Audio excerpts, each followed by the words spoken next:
this morning is just to expand a little bit on some of the concerns that the governor has with the budget as passed by the House that were contained in some of the statements that Rob Nichols made after the passage of the bill last week.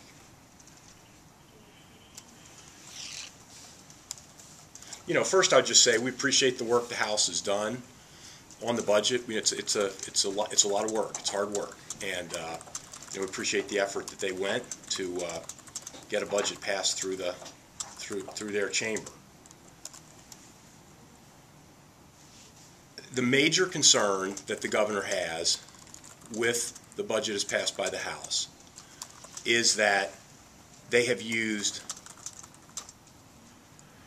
what we believe, they have not used the most, you've heard me say many times that we want to use conservative economic forecasts, conservative revenue estimates.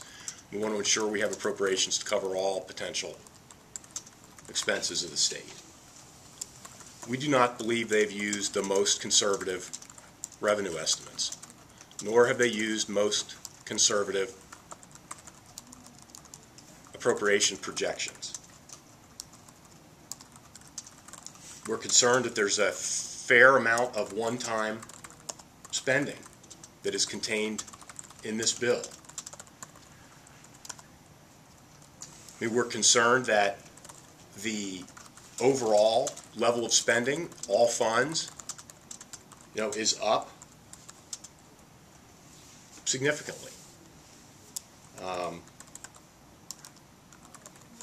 Over $300 million per year. But if you analyze carefully inside of that spending, and I'm going to give you a handout here in just a second, that spending is actually up $580 million the first year and $650 million the second year, roughly.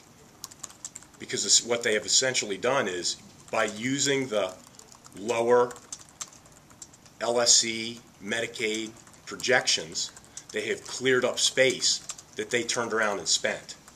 And so while it is only when you look at the bottom line, it looks like $300 million a year. In fact, it is an all funds increase of $580 million the first year and $650 million the second year.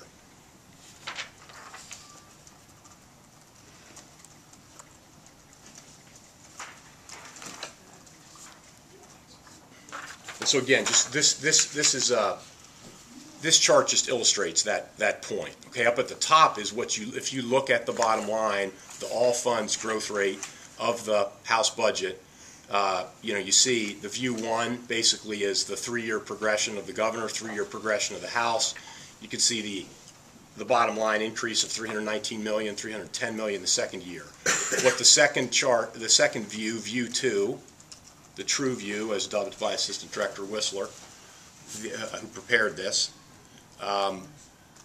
it basically shows this adjustment that you need to make, which essentially is that the LSC, in the orange, the LSC baseline Medicaid assumption saved them $258 million the first year and $336, which then freed up space for them to add spending of $577 and $646.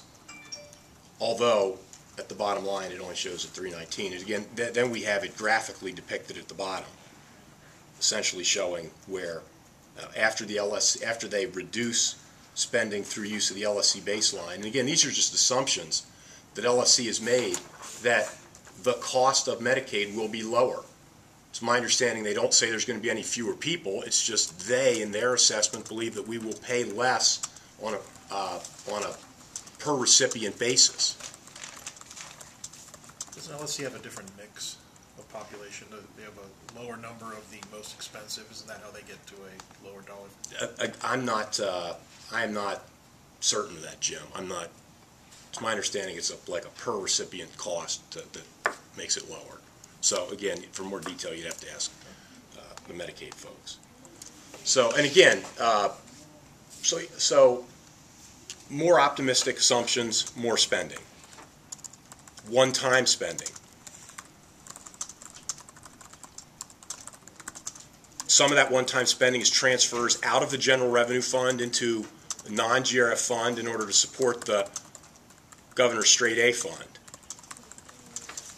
Some is, you know, $200 million is out of the Medicaid Reserve Fund. They essentially take the Medicaid Reserve Fund from up over $300 million and they drain out $200 million for various one-time spending proposals, which are, again, all outside of the GRF. So, again, our concern is that that Medicaid Reserve Fund serves a purpose. If we run into some unforeseen challenge with the Medicaid program, it's there to help us manage through that. The governor's, you know, he is very cognizant of the fact that it was only 4 years ago that we had a $7.7 billion structural imbalance, whereby projected revenues fell short of the amount of money necessary to run state government programs. And there were very difficult choices that had to be made in order to get that budget balanced that you all recall and you all covered. Now that things are seemingly getting better, it is not the time to backslide. We need to continue to be vigilant. We worked very hard to restore the fiscal stability of the state, to rebuild our reserves. You know, close to half the states have had some budgetary challenge in this fiscal year or are having significant budgetary challenges in putting together their FY16 or FY16 and 17, if like us they're biennial budget states, right now. And the governor's very aware of that. And he wants to guard the progress that we have made. He does not want to see us fall into the circumstance that many of these other states are finding themselves. You know, beyond that, he has a history and he has a memory of the time that he was in Congress. You know very well, he was in Congress for a number of years, chaired the Budget Committee, was lead architect, congressional architect of the balanced budget back in the 90s. He also recalls that several years after that success, because they did not continue to focus on fiscal restraint, they made policy choices, ran into some economic challenges, and the federal government's back in deficit spending, been there ever since. So, you know, he has a very personalized history that makes him very, very concerned about what could potentially happen if we don't remain vigilant through this budget process.